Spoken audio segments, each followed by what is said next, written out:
Opiskelijaelämä tarjoaa lukemattomia mahdollisuuksia oppimiseen ja kasvuun, mutta joskus matkan varrella eteen voi tulla mielen hyvinvoinnin ja opiskelun haasteita. Tommi kamppaili jatkuvan opiskelustressin kanssa.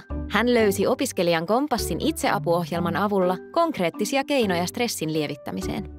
Tutustuin Opiskelijan kompassin stressireittiin, jonka avulla tein harjoituksia kotona omassa tahdissani. Opiskelijan kompassin harjoitukset auttoivat minua löytämään parempia keinoja käsitellä stressaavia ajatuksia. Opiskelijan kompassi voi auttaa opiskelijoita hyvin erilaisten haasteiden läpikäymisessä. Venlalla oli sosiaalista ahdistusta. Hän löysi avun Opiskelijan kompassin yksilöohjauksesta. Hyvinvointivalmentajan tuki lisäsi itseluottamustani olla rohkeammin läsnä sosiaalisissa tilanteissa.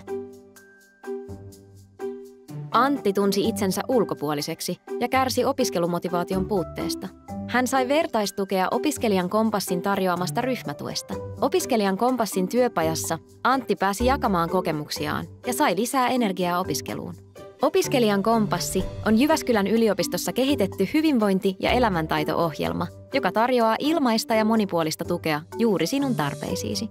Tutkimuksemme osoittavat, että Opiskelijan kompassin aktiivinen käyttö lisää merkittävästi mielen hyvinvointia ja elämän tyytyväisyyttä sekä vähentää yleisiä mielenterveyshaasteita, kuten stressiä, ahdistusta ja masennusta.